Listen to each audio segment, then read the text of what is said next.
नमस्कार, स्वागत है आपका जी बिजनेस में। मैं हूं दीपक डोभाल और आप देख रहे हैं आपकी खबर आपका फायदा। बॉडी बनाने के लिए, सेहतमंद रहने के लिए तमाम लोग प्रोटीन सप्लीमेंट्स का सेवन करते रहते हैं और ये चलन लगातार बढ़ता जा रहा है। लेकिन एक ताज़ा रिपोर्ट आई है जिसके मुताबिक बाजार से लिए प्रोटीन सप्लीमेंट्स के 36 जाने माने ब्रांड्स और इनके सैंपल्स में से 70% सैंपल्स दोयम दर्जे के पाए गए, खराब पाए गए, मिसलेबल्ड पाए गए, आप ये कह सकते हैं, जो सेहत पर भारी पड़ सकते हैं। इसमें हानिकारक फंगल एफ्लाटॉक्सिन और पेस्टिसाइड्स की मात्रा भी पाई गई है। ऐसे में आज हम इसी पर चर्चा करेंगे, समझेंगे कि बाजार में बिकने वाले प्रोटीन सप्लीमेंट्स का सच क्या है। साथ ही ये जो मिसलेबल्ड और ख़राब किस्म के प्रोटीन हैं, इनके खतरे क्या होते हैं, इस पर भी करेंगे बहुत ही खास मेहमानों के साथ चर्चा। लेकिन पहले देखिए ये रिपोर्ट।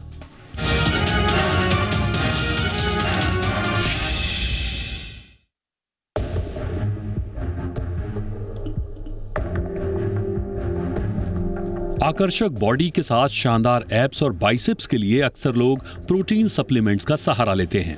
बाजार में छोटी बड़ी तमाम कंपनियां प्रोटीन सप्लीमेंट्स के कारोबार में हैं। प्रोटीन सप्लीमेंट्स की ज्यादा खपत युवाओं में है। लेकिन क्या जो लोग प्रोटीन सप्लीमेंट्स बाजार से ले रहे हैं वो सभी सेहतमंद होते हैं? दरअसल ये सवाल इसलिए उठ रहे हैं क्योंकि हाल ही में इसे लेकर एक रिपोर्ट पब्लिश हुई है जिसमें इस पर सवाल उठाए गए हैं। पब्लिश रिपोर्ट के मुताबिक बाजार में बिकने वाले 36 नामी गिरामी ब्रांड के प्रोटीन सप्लीमेंट्स में 70% प्रोडक्ट अपने मानकों पर खरे नहीं उतरे। रिपोर्ट की माने तो तमाम प्रोटीन सप्लीमेंट्स बेचने वाली कंपनियां अपने प्रोडक्ट की आधी अधूरी जानकारी ही देती हैं। रिपोर्ट की माने तो करीब 14% सैंपल्स में हानिकारक फंगल एफ्लाटॉक्सिन पाए गए, जबकि 8% में कीटनाशक जैसे सेहत को नुकसान पहुंचाने वाले तत्व पाए गए। कुछ सैंपल में लेड, आर्सेनिक जैसे बेहद घातक तत्व मिले। रिपोर्ट में यह भी कहा गया है कि बाजार में हर्बल प्रोटीन सप्लीमेंट्स भी तय मानकों को पूरा नहीं करते। करीब 70% सैंपल्स के प्रोडक्ट में प्रोटीन सामग्री के बारे में गलत लेबल लगाया गया था। इनमें से कुछ ऐसे भी प्रोडक्ट थे जो पूरी तरह से प्लांट बेस्ड प्रोटीन का दावा करते हैं, लेकिन इसमें पूरी सच्चाई नहीं होती। विशेषज्ञों की माने तो दोयम दर्जे के प्रोटीन सप्लीमेंट का इस्तेमाल करने से प्रोटीन तो नहीं मिलता, बल्कि इसका इस्तेमाल करने से कई बीमारियां जरूर मिल जाती हैं। कई बार सबस्टैंडर्ड प्रोटीन सप्लीमेंट्स लिवर को नुकसान पहुंचाते हैं। इसके साथ ये बॉडी के मेटाबॉलिज्म को खराब कर देते हैं, जिससे कई तरह की बीमारियां हो सकती हैं। फिलहाल तो बाजार में वे प्रोटीन की मांग सबसे ज्यादा होती है। इसे कंप्लीट प्रोटीन माना जाता है, जिसे दूध से बनाया जाता है। ये मांसपेशियों को मजबूती देता है। ऐसे में अगर असली और नकली वे प्रोटीन का पता लगाना है तो इसके 1 चम्मच पाउडर को पानी में मिलाएं। अगर पाउडर अच्छी तरह से घुल जाता है तो इसमें मिलावट नहीं है। वहीं अगर इसके क्रिस्टल पानी में घुल नहीं रहे हैं तो ये नकली हो सकता है। व्यक्ति को उसके प्रति 1 किलोग्राम वजन पर 1 ग्राम प्रोटीन की जरूरत होती है। ऐसे में अधिकतर लोगों में प्रोटीन की जरूरत दूध, अंडे, कीवी, मूंग दाल और सोयाबीन जैसे प्रोटीन रिच खानपान के सेवन से पूरी हो सकती है। इससे कम से कम आप बाजार में बिकने वाले ऐसे प्रोटीन पाउडर के सेवन से बच सकते हैं, जिससे सेहत को नुकसान पहुंचने की आशंका बनी रहती है। ब्यूरो रिपोर्ट, जी मीडिया। बहुत ही खास मेहमान इस वक्त हमारे साथ जुड़ रहे हैं चर्चा के लिए। स्वागत करते हैं डॉक्टर मनोज कुमार का, सीनियर कंसल्टेंट मैक्स हॉस्पिटल और देश के जाने माने स्वास्थ्य विशेषज्ञ हैं। डॉक्टर मनोज कुमार, बहुत बहुत स्वागत है सर आपका। हमारे साथ हैं डॉक्टर चंद्रकांत लहरिया, कंसल्टेंट फिजिशियन और हेल्थ से जुड़े टॉपिक्स पर खासी रिसर्च रहती है आपकी। बहुत बहुत स्वागत है डॉक्टर लहरिया आपका हमारे शो पर। हमारे साथ हैं शिखा अग्रवाल जी, जानी मानी न्यूट्रिशनिस्ट हैं। शिखा जी, आपका भी बहुत बहुत स्वागत है। डॉक्टर मनोज, मैं चर्चा की शुरुआत आपसे कर रहा हूं और काफ़ी चौंकाने वाली है, और जो हेडलाइंस छपी हैं बाकी न्यूज़ मीडिया में वो भी काफ़ी डरा देने वाली हैं। 70% इन्होंने 36 पॉपुलर प्रोटीन सप्लीमेंट्स का अध्ययन किया है और उनमें से 70 मिसलेबल्ड हैं। अब थोड़ा सा इससे पहले कि हम इसको और अंदर जाकर इसकी तह तक जाएं, लेकिन ये पहले मिसलेबल्ड शब्द, इससे हमें कितना डरना चाहिए? ये कहानी क्या बयां कर रही है सर? दीपक जी, पहले भी मैंने आपके साथ शो में कई बार बोला है कि सप्लीमेंट्स जो हैं ये बिल्कुल अनरेगुलेटेड प्रोडक्ट हैं और अगर आप इसका मार्केट देखिए तो इंडियन मार्केट में करीब करीब मुझे लगता है 33,000 करोड़ रुपए का मार्केट था 2023 में, और ऐसा माना जा रहा है कि 2032 तक ये 1,28,000 करोड़ रुपए का मार्केट हो जाएगा, ये प्रोटीन बेस्ड जो सप्लीमेंट्स हैं। तो जो ये रिपोर्ट आई है, इसके पहले दीपक जी मैं आपको एक चीज़ बताऊं कि 2018 में यूएस में एक रिपोर्ट आई थी, उसका था क्लीन लेवल प्रोजेक्ट करके एक स्टडी आई थी, नॉन प्रॉफिट ऑर्गेनाइजेशन है उसने किया था। तो उन्होंने माना था कि 130 तरह के टॉक्सिन्स उसमें मौजूद हैं। तो जहाँ मिसलेबलिंग की बात आपने छेड़ी वो बिल्कुल सही है कि मिसलेबल का मतलब ये है कि देखिए, ये तो मैंने आपको कहा कि ये अनरेगुलेटेड प्रोडक्ट है, इस पर इवन यूएस में भी एफडीए को इससे कोई लेना देना नहीं होता है। तो जो मैन्युफैक्चरर होते हैं वही लिखते हैं और उसको आप मानते हो कि इसमें ये प्रोटीन की मात्रा इतनी है, तो आप मान लेते हो इतना है। इसमें वे प्रोटीन को हम संपूर्ण प्रोटीन की तरह मानते हैं। दूध का प्रोटीन है, पनीर निकालने के बाद जो पानी बचता है उसी का प्रोटीन है। इसमें सारे अमाइनो एसिड्स होते हैं जो बॉडी में मसल्स को बिल्ड करने के लिए होते हैं। लेकिन इसकी क्वांटिटी कितनी है, इसमें देखिए जो टॉक्सिन्स देखे गए हैं, टॉक्सिक खास करके हेवी मेटल्स जो हैं वो काफ़ी, कैडमियम, आर्सेनिक, लीड, ये सब पाया गया है, पेस्टिसाइड। और आपकी रिपोर्ट में जैसे एफ्लाटॉक्सिन बोले, वो एक फंगल समझिए वो है, क्या कहते हैं, टॉक्सिन से। तो इन सब की मात्रा ज़्यादा रहती है, तो कभी लेवल होता नहीं है, ये समझिए हिडन इंग्रेडिएंट है उस सप्लीमेंट्स का। लेकिन जो प्रोटीन की मात्रा बताई जाती है, जितना वे प्रोटीन का जो कंसनट्रेट बताया जाता है या प्लांट प्रोटीन्स के बारे में बताया जाता है, उसकी मात्रा उससे जितना उस पे डब्बे पे लिखी रहती है उससे बिल्कुल ही भिन्न होती है और काफ़ी कम होती है। देखिए इसी रिपोर्ट में देखा गया कि करीब करीब 50% प्रोडक्ट्स जो ऐसे थे जिसमें जितनी मात्रा लिखी गई थी उससे कम थी। एब्सोल्युटली सर, बिल्कुल 70% जो एग्जामिन प्रोटीन सप्लीमेंट्स हैं उनमें इनएक्यूरेट प्रोटीन इन्फॉर्मेशन पाई गई है। और बहुत अच्छे से सर ने ये समझाया कि किस तरह से कुछ प्रोटीन्स तो सिर्फ half of the protein content जो क्लेम कर रहे हैं उसमें है।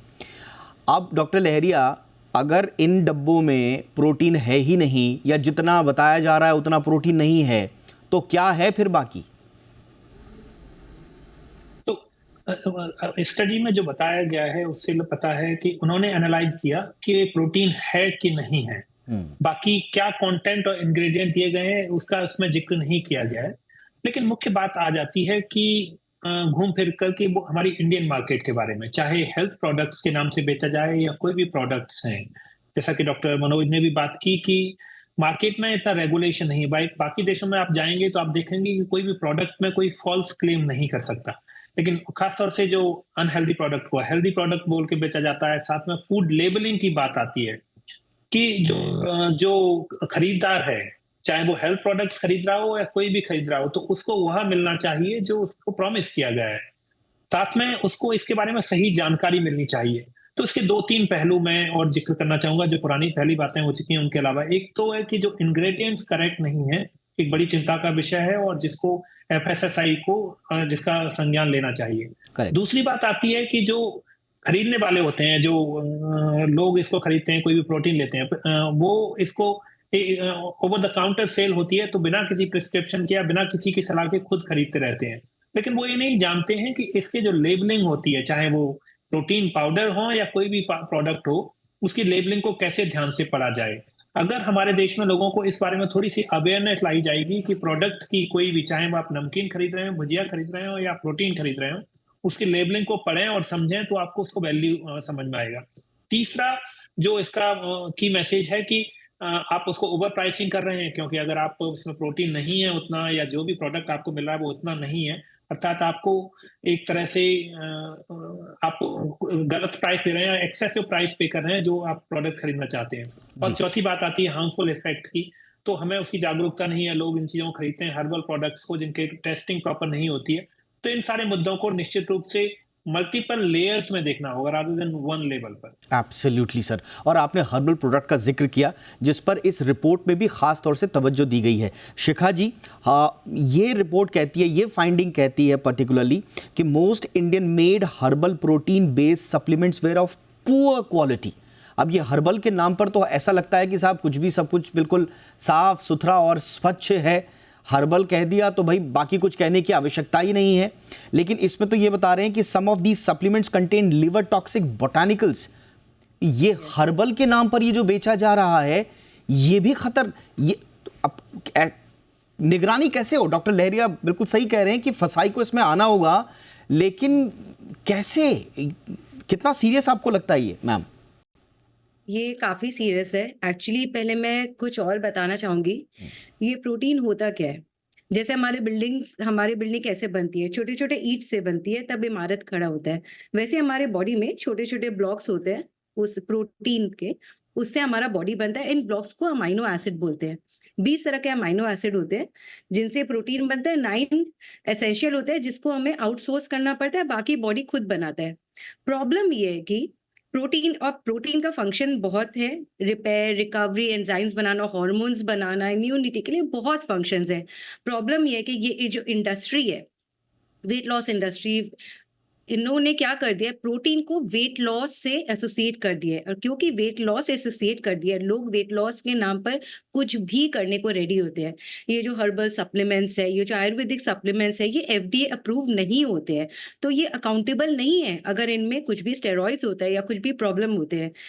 तो लेकिन लोग ये बात नहीं समझते, वो ये सब चीज़ चेक नहीं करते, वो खाली कुछ चीज़ें पढ़ते हैं, जैसे टेस्टोस्टेरोन बूस्टर या फिर वेट लॉस या फिर मसल गेन या फिर वेट लॉस वेरी फास्ट। ये कुछ-कुछ टर्म्स को इन लोग बहुत ज़्यादा एम्फसाइज़ कर देते हैं, जिसके कारण लोग इंग्रीडिएंट्स को एकदम नज़रअंदाज कर देते हैं। बट ये अवेयरनेस आना बहुत ज़रूरी है, क्योंकि खाली वेट लॉस एक बहुत इम्पोर्टेंट चीज़ नहीं है, हमारा हेल्थ भी बहुत ज़्यादा इम्पोर्टेंट है, जिसके कारण लोग एजुकेट नहीं हो रहे हैं। मैं मुझे लगता है शिखा, आपने बहुत इंपॉर्टेंट पॉइंट बोला है, बहुत ही इंपॉर्टेंट पॉइंट आपने बोला है कि एक्चुअल में डॉक्टर मनोज, एक्चुअल में जितने भी ये प्रोटीन सप्लीमेंट्स या किसी भी तरह के सप्लीमेंट्स हैं, इन सबको आखिरकार जोड़ दिया गया है वेट लॉस से। अब वेट लॉस तो हर किसी को चाहिए, किसी भी तरह की बीमारी है, कुछ भी है, आपको सबसे पहले सेहतमंद रहना है, तो कंट्रोल तो आपको वेट पर करना ही होगा।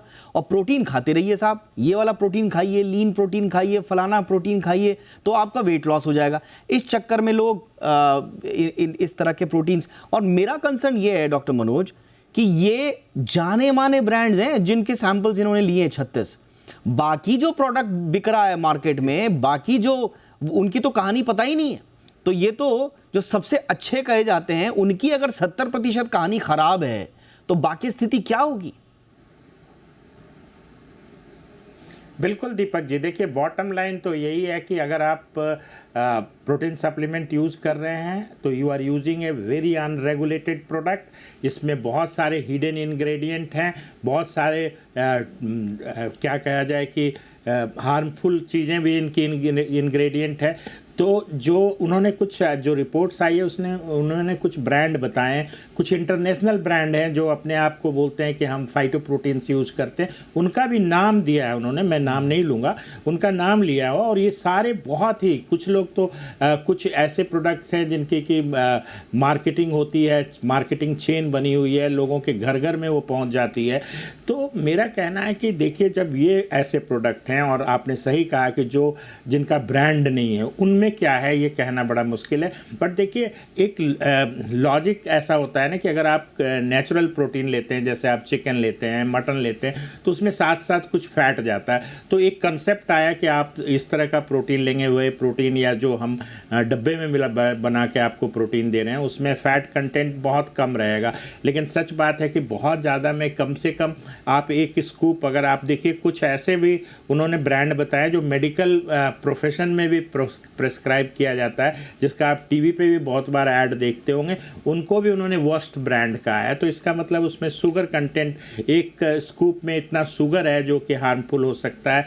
और एक बिस्फेनॉल ए करके उन्होंने एक कंपोनेंट बताया है जो कि प्लास्टिक से मिलता जुलता है। तो इसका बहुत सारा, और आपने ठीक कहा कि बहुत सारे ऐसे फाइटोकेमिकल्स हैं जो पेड़, मतलब पौधों से निकलने वाले केमिकल्स हैं। और आपने देखा होगा कि कोविड के टाइम में इस तरह की बहुत सारे काढ़े वाढ़े पीने के बाद लीवर की बड़ी प्रॉब्लम आई थी। तो हेपेटोटॉक्सिसिटी बहुत सारे इस तरह के फाइटोप्रोटीन्स में होते हैं। दूसरी चीज़ कि जब आप कोई चीज़ उपजाते हैं तो उसके सॉइल पे भी डिपेंड करता है।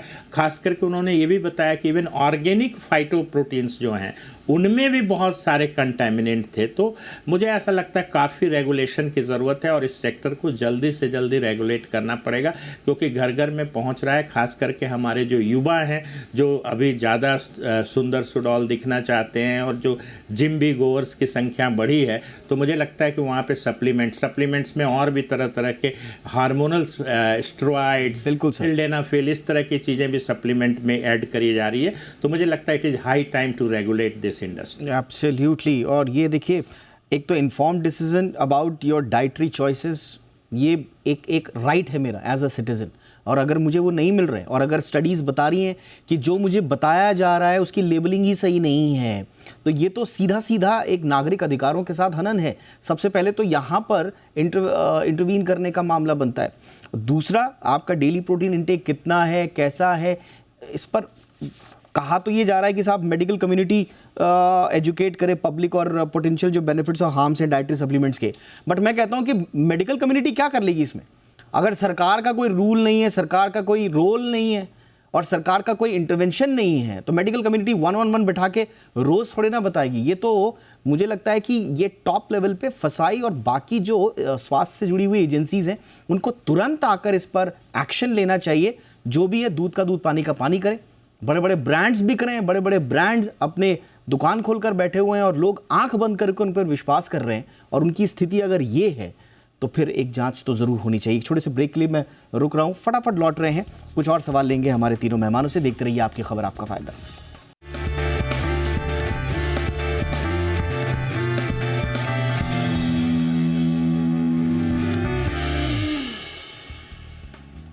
ब्रेक के बाद आपका स्वागत है। तो प्रोटीन सप्लीमेंट्स अगर आप लेते हैं किन्हीं भी कारणों से, अगर आप जिम गोवर हैं या नॉर्मल ऑफिस गोवर हैं, आजकल हमने देखा है कि प्रोटीन लेने का चलन बढ़ा है। इनफैक्ट माँ बाप बच्चों को प्रोटीन के पाउडर के डब्बे ओवर द काउंटर लेकर खरीद कर दे देते हैं ताकि वो सेहतमंद रहे। लेकिन जो प्रोटीन आप कंज्यूम कर रहे हैं उससे जुड़ी हुई बड़ी चौंकाने वाली स्टडी आई है जो ये बताती है कि 70% ये जो प्रोटीन सप्लीमेंट्स हैं ये इनएक्यूरेट प्रोटीन इंफॉर्मेशन से भरे हुए हैं। यानी कि जो है उसमें जो दिखाया जा रहा है वो है नहीं, और जितना प्रोटीन बताया जा रहा है उतना भी नहीं। और दूसरा, इसमें टॉक्सिन्स भी हैं। 14% जो सैंपल्स हैं उनमें फंगल एफ्लोटॉक्सिन्स हैं और 8% सैंपल्स में तो पेस्टिसाइड रेजिड्यू है। ये स्थिति है डॉक्टर लहरिया, ये काफ़ी अलार्मिंग सिचुएशन है प्रोटीन पाउडर्स को लेकर। अब एग्जैक्टली इसमें होना क्या चाहिए? आपका अनुभव क्या कहता है? फसाई इसमें अगर इंटरवीन करे, स्वास्थ्य मंत्रालय इसमें आ गया है, तो कुछ बात बन पाएगी, या ये इतना बड़ा हाथी हो गया है कि कोई हाथ लगाना नहीं चाहता इसको? निश्चित रूप से फसाई और गवर्नमेंट का इसमें रोल है, लेकिन मैं उससे भी एक जो रूट कॉज है उस पर आना चाहता हूँ। अधिकतर लोगों को जो प्रोटीन सप्लीमेंट ले रहे होते हैं उनको इसकी जरूरत नहीं होती है। ये मार्केटिंग गिमिक्स की वजह से लोग सोचने लगे हैं कि हम प्रोटीन सप्लीमेंट लेंगे, जबकि सच यह है कि अगर कोई हेल्थी एडल्ट है, वो रेगुलर बैलेंस डाइट लेता है, तो हमारे जो मील होते हैं, मिल्क अगर ले रहे हैं, रोटी, जो गेहूं, चावल, इन सब में प्रोटीन होता है। तो अधिकतर लोग जानते नहीं कि अगर हम एक बैलेंस डाइट नियमित रूप से खाएं तो मोटे तौर पर 95% से 97%, 100 में से 95 या 97 लोगों को प्रोटीन सप्लीमेंट की जरूरत नहीं होती है। कुछ ही लोगों को प्रोटीन, एडिशनल प्रोटीन फॉर्म में सप्लीमेंट हो सकता है। बच्चों को, अगर वो प्रॉपर डाइट नहीं खा पा रहे हैं, मेल नरिश्ड हैं, या प्रेग्नेंट विमेन होती हैं जो उनका प्रेगनेंसी के दौरान उनकी स्टमक की कैपेसिटी रिड्यूस हो जाती है, तो उनको प्रोटीन सप्लीमेंट, या कोई क्रॉनिक इलनेस से रिकवर कर रहा है, तो बहुत लिमिटेड लोगों को प्रोटीन सप्लीमेंट की जरूरत होती है। फिर दूसरी बात आती है कि जो जिम जाते हैं वो लोग सोचते हैं कि उनका प्रोटीन सप्लीमेंट के बिना काम चलेगा ही नहीं, जबकि प्रोटीन के बहुत सारे अन्य बेहतर और सस्ते सोर्स हैं। क्योंकि हमें एक हेल्दी व्यक्ति को करीब 1 ग्राम पर केजी प्रोटीन, पर केजी बॉडी वेट की प्रोटीन की जरूरत होती है, और वो हम डाइट से आराम से मिल जाता है। अगर आप एक्सेस प्रोटीन लेंगे तो उसका कोई फायदा नहीं है, बॉडी उसको एनर्जी की तरह कंज्यूम कर लेगी। तो आपके दो नुकसान है, एक तो आप प्रोटीन रिच फूड होता है वो भी महंगा होता है, और प्रोटीन सप्लीमेंट तो बहुत महंगे होते हैं। तो आप अनावश्यक रूप से पैसा और जो कैलोरी है उसमें तो प्रोटीन को कंज्यूम करें। तो पहली चीज जन जागरूकता लाने की है कि हर किसी को प्रोटीन सप्लीमेंट की जरूरत नहीं है, बहुत कम लोगों को प्रोटीन सप्लीमेंट की जरूरत है, तो आप उस तरह से निर्णय लीजिए। दूसरा, फूड बेस्ड प्रोटीन जो हम नॉर्मल डेली मील से आप इस जरूरत को पूरी कर सकते हैं। तीसरा, प्रोटीन सप्लीमेंट एक्सेस प्रोटीन से भी मतलब लिवर पर लोड पड़ रहा है, फिर किडनी को उसको वो करना है, तो बॉडी पर भी नुकसान पहुंच सकता है। तो अगर हम जन जागरूकता लाके काफी सारे हद तक मुद्दों को सॉल्व कर सकते हैं कि एक्सेस प्रोटीन और अनावश्यक प्रोटीन परचेज से भी बचा जा सकता है। फिर बाकी चीजें ऑफ कोर्स रेगुलेटरी हमने बात की कि इन रेगुलेटरी अथॉरिटी को बात करनी होगी, लेकिन यहाँ पे मुद्दा रेगुलेशन से भी बड़ा है, क्योंकि कंटेंट को जो क्वालिटी कंट्रोल या क्वालिटी चेक है वो सफिशिएंट नहीं है। अब कई देशों में आप जाओगे, देशों में तो अगर परफ्यूम की क्वालिटी भी खराब होगी तो आप उसके पब्लिक कंप्लेंट लॉन्च कर सकते हैं। हिंदुस्तान में प्रॉब्लम ये है कि अगर मान लो मुझे पता भी लगता है या मुझे उससे कुछ प्रॉब्लम भी होती है किसी प्रोटीन सप्लीमेंट से, तो मैं नहीं जानता कि मुझे कहाँ जाना है, किसको शिकायत करूं। तो एक पब्लिक ग्रीवेंस या पब्लिक रिपोर्टिंग सिस्टम अगर एफएसएसआई क्रिएट करती है, चाहे वो प्रोटीन सप्लीमेंट के लिए ही नहीं, किसी भी प्रोडक्ट के लिए, तो उससे भी काफी असर पड़ेगा। तो कई ये सारे रास्ते हैं इम्पोर्टेंट और वो आसान है, उनसे पूरा किया जा सकता है। ये बहुत ही इम्पोर्टेंट आपने बात बता दी कि एक कम से कम एक ग्रीवांस सिस्टम तो इससे रिलेटेड होना ही चाहिए। लेकिन अक्सर कहा जाता है कि ये जो इस तरह के सप्लीमेंट्स की जो पूरी इंडस्ट्री है वो एक तरह से लॉबी का काम करती है, और फिर खैर हम उस पर नहीं जाते, आज हम सेहत की बात करेंगे, इस पर कभी और जाएंगे कि इस पे किस तरह की लॉबीज काम कर रही हैं, हालांकि इससे इनकार नहीं किया जा सकता। बट शिखा जी, सिंपल से बताइए, होल फूड या जो विकल्प है हमारे किचन में, जैसा कि सर बता ही रहे थे कि 90% से ज़्यादा लोगों को तो प्रोटीन की ज़रूरत ही नहीं है, मतलब प्रोटीन की तो है लेकिन इन डब्बों की ज़रूरत नहीं है, तो फिर ऑल्टरनेटिव्स क्या है हमारे किचन में? देखिए, सप्लीमेंट्स 2 तरह के होते हैं, एक एसेंशियल और कंडीशनल। एसेंशियल है जैसे कि अगर आपके बॉडी में कोई डेफिशिएंसी है, विटामिन डी, बी12, एंड एक होता है कंडीशनल। कंडीशनल में ये प्रोटीन का रिक्वायरमेंट हो गया या बीसीडबलएस। अब कंडीशनल में ये आता है आपको सप्लीमेंट पे रिक्वायरमेंट है या फूड सोर्स से भी ले सकते हैं। हमारा इंडियन खाना इस तरीका से प्लान हुआ हुआ है कि हमारे बॉडी को एडिक्वेट प्रोटीन मिल जाता है अगर हम इसको बैलेंस वे मिले।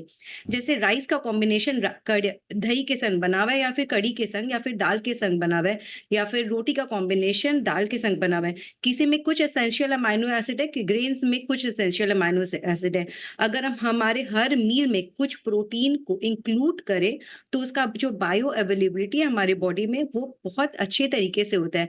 जी। प्लस लोगों में अवेयरनेस होना बहुत ज़रूरी है कि ये जो सप्लीमेंट्स है हमारे बॉडी में फूड की रिलेशनशिप को बहुत ही ज़्यादा खराब करता है। फॉर एग्ज़ाम्पल अगर हम ब्रेकफ़ास्ट लेते हैं, हम ब्रेकफ़ास्ट की शुरुआत कुछ स्प्राउट से कर सकते हैं। फिर अगर हम लंच पे आते हैं, लंच में हम बटर मिल्क या छाछ या दही ले सकते हैं और दाल ले सकते हैं, लेग्यूम्स, पल्सेस, शाम को हम कुछ पीनट्स खा सकते हैं, पम्पकिन सीड खा सकते हैं, नट्स खा सकते हैं। रात में अगेन राजमा, छोले, पनीर, डेयरी, अगर हम सही तरीके से अपने डाइट में किचन से हमारा खाना इंक्लूड करते हैं, हमारे बॉडी को एडिक्वेट प्रोटीन मिल जाती है और हमें एक्स्ट्रा प्रोटीन या सप्लीमेंट करने की बिल्कुल ही यानी कि जरूरत नहीं सब है। चीज़ All आपके you किचन में मौजूद है, सब चीज़ आपके घर में मौजूद है, इन सप्लीमेंट्स की आपको आवश्यकता ही नहीं।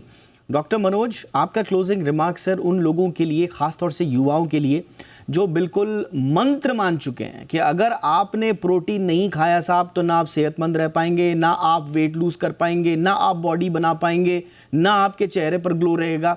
और ये पूरा मिसकंसेप्शन चल रहा है सर, ये सोशल मीडिया के थ्रू पूरी बयार आई हुई है, जिसको मैं तो कहता हूँ ये प्रोटीन वेव चल रही है हिंदुस्तान में। इसकी ज़रूरत है या नहीं है भगवान जाने, लेकिन वेव तो चल रही है। दीपक जी, पहले भी मैंने आपको कहा है कि बाहर से सुंदर और स्वस्थ देखना आपके स्वस्थ शरीर का परिचायक नहीं है। और मुझे लगता है कि जो दिखावटी शरीर बनाने के लिए जिस तरीके से लोग प्रोटीन सप्लीमेंट्स लेते हैं, युवाओं को मैं आपके माध्यम से यही कहूँगा कि ये बिल्कुल जायज़ नहीं है। और कभी भी अगर वो इस तरह के सप्लीमेंट्स लेते हैं, उनको कोई सिम्टम्स होता है टॉक्सिन्स की वजह से, या देखिए मैंने देखा एक बच्चे को कि वो लैक्टोज इंटॉलरेंस का पेशेंट था और वो वे प्रोटीन खा रहा था, उसको लगातार क्रॉनिक डायरिया हो रही थी। उसको पता ही नहीं था कि वो जो डब्बे में प्रोटीन खा रहा है उसमें से भी उसको एलर्जी हो सकती है। तो मुझे लगता है कि कभी भी अगर इस तरह के साइड इफ़ेक्ट्स हों तो अपने डॉक्टर से मिलें, फिजिशियन से मिलें। और तमाम प्रोटीन्स जो आपने बताया, जैसे बता रहे थे कि घर में मौजूद हैं, एग वाइट जो है, एक प्रोटीन जो है, मैं उसको कहता हूँ कि बायोलॉजिकली नंबर 1 प्रोटीन है, उसको इस्तेमाल करें। चिकन ग्रिल खा सकते हैं आप, मिल्क ले सकते हैं, साथ में मिल्क के जो प्रोटीन वाले पार्ट हैं पनीर वगैरह को लें।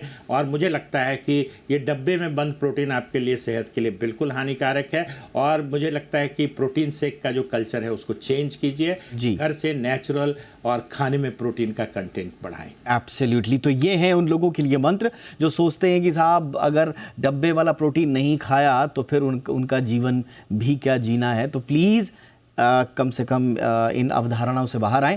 और गवर्नमेंट से और एजेंसी से हमारी दरख्वास्त ये रहेगी कि इस रिपोर्ट के आलोक में प्लीज़ आप लोग भी अपनी स्टडी करें, कम से कम एक इन्फॉर्म्ड डिसीजन लेने का अधिकार जो हम लोगों को है, आपका काम क्या है उसमें उस रूल्स एंड रेगुलेशंस के थ्रू उसको प्रगाढ़ करना, प्रशस्त करना है। अगर कोई रिपोर्ट आ रही है तो आंख बंद करके प्लीज़ ना बैठे रहें, कुछ ना कुछ एक्शन ज़रूर लें और हम उम्मीद करते हैं कि एक्शन ज़रूर लिया जाएगा। बहुत बहुत शुक्रिया आप तीनों का वक्त निकालने के लिए। Doctor Manoj Kumar, thank you so much sir. Doctor Lahariya, बहुत बहुत शुक्रिया सर। Shikha Agrawal, thank you so much ma'am. आपकी खबर आपका फ़ायदा में इतना ही, इजाज़त दें, नमस्कार।